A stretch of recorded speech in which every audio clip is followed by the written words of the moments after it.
هاي، ازيكم كلكم عاملين ايه؟ يا رب تكونوا بألف خير. اهلا بيكم في قناة بيت مارو. يا ريت تعملوا لايك الفيديو ده وتشيروه مع اصحابكم، وما تنسوش تشتركوا في القناة وتفعلوا زرار الجرس.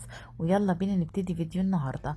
زي ما انتم شايفين معانا اكلة كده صيامي، او زي ما احنا بنقول ارديحي كده من غير لحمة ولا اي حاجة. حلوة جدا ومغذية، مفيدة، يعني فيها فوائد كتير. تمام. الخضار لازم ندخله في نظامنا الغذائي وناكل منه كتير الايام دي، لان احنا محتاجين كل الفيتامينات وكل الفوائد اللي في الخضار. هنعمل ايه النهارده؟ هنعمل القرنبيط المطبوخ. تمام. في ناس كتير ما بتحبش القرنبيط، بس جربوا الطريقة دي، بجد هتعجبكم جدا جدا. يتاكل بعيش كده محمر كده مقمر كده على البوتاجاز وشوية مخلل كده جنبه، بجد أكلة لذيذة جدا. اول حاجه انا جبت هنا، كان عندي نص قرنبيطه. تمام. عملت النص التاني بتاعها مقلي. عندي على القناه برضو وصفتين للقرنبيط المقلي، والنهارده هنعمله مطبوخ. تمام. بصوا بقى، بجيب القرنبيطه وبقطعها. تمام. بقطع الظهر بتاعها لقطع صغيره جدا. تمام. يعني كل قطعه او كل زهره تبقى حجمها صغير. هوريكم دلوقتي. تمام. التقطيعة بتاعتها انا ليه بقطعه صغير؟ علشان انا مش هحمره ولا هقليه.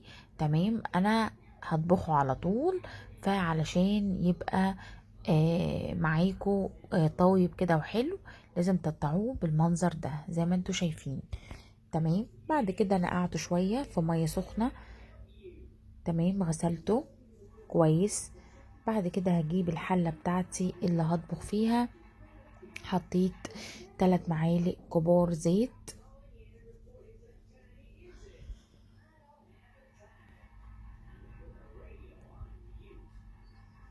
ولازم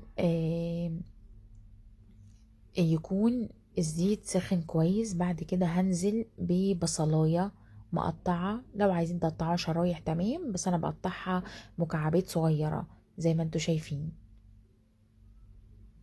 ويا ريت في الطبيخ نستعمل البصل الاحمر. ولو عايزين تعرفوا ايه الفرق بين البصل الاحمر والبصل الابيض، انا عامله فيديو عندي على القناه بيوضح الفرق ده، وبقول لكم ايه الفرق بين البصل الاحمر والبصل الابيض، وايه الاكلات اللي بناكل فيها البصل ده والاكلات اللي بناكل فيها البصل التاني. قطعت كده البصل. هبتدي بقى اقلب كده لحد ما يصفر معايا، مش عايزاه يحمر خالص او عايزاه ياخد اي لون تحمير. تمام.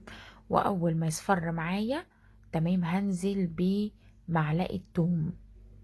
التوم اختياري، بس هو بيضيف طعم حلو قوي للاكله دي.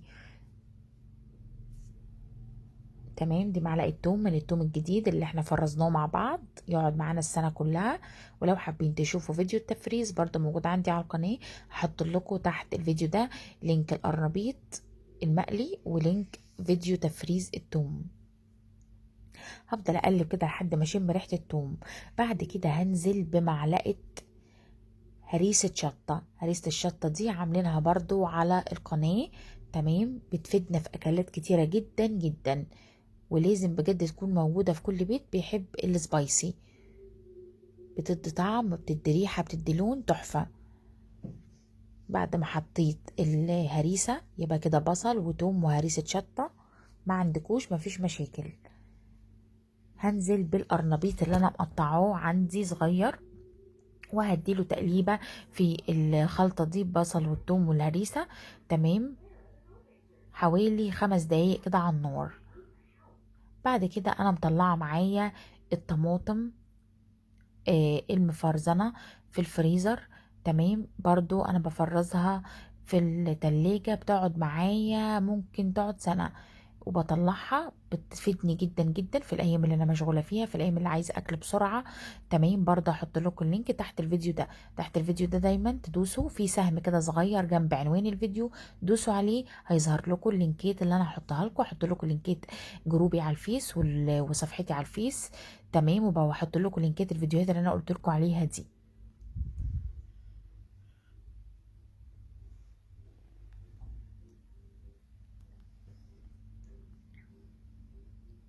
ايه البهارات اللي انا حطيتها؟ حطيت ملح، فلفل اسود، شطة وكمون وكزبرة ناشفة.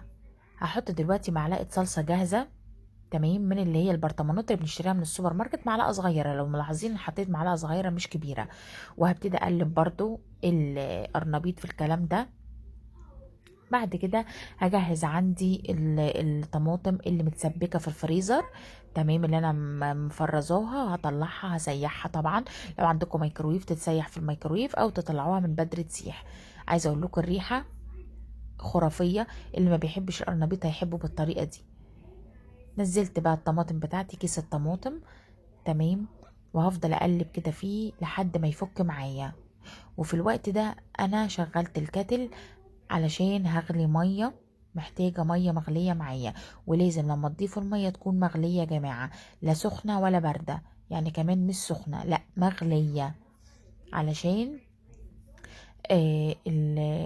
الطبخة تغلي معايا. و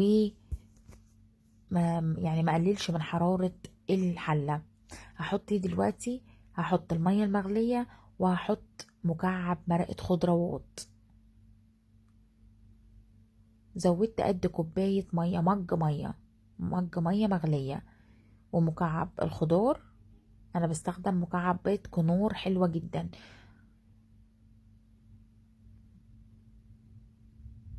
تمام. وبس كده،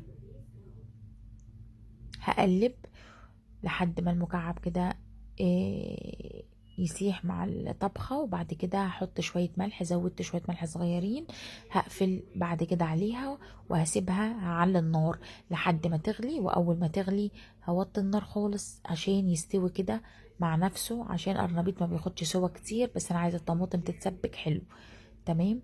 فهسيبها تغلي، واول ما تغلي هوطي النار عليها خالص وهقفل عليها واسيبها لحد ما تستوي، وبعد كده نقدمها مع بعض.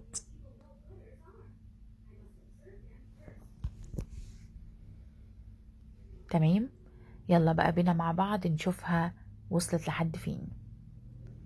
دلوقتي فتحت عليها القرنبيط طاب والريحة تجنن، شايفين شكلها يشهي جدا. يلا بينا نقدمها مع بعض. وده الشكل النهائي، بجد تحفة، جربوها لو عندكم قرنبيط، او هاتوا قرنبيطة من السوق، ده الموسم بتاعه هتعجبكم جدا. انا حطيت جنبه ليمون مخلل، الليمون ده انا اللي عاملاه على القناة، وهحط لكم لينك برضو الليمون المخلل تحت الفيديو في صندوق الوصف. شكرا جدا لمتابعتكم، شكرا لكومنتاتكم. كل يطبق وصفة من وصفاتي يبعت لي صورتها وانزلها معايا في الفيديو الجاي. اشوفكم ان شاء الله في فيديو جديد ووصفة جديدة، مع الف سلامة.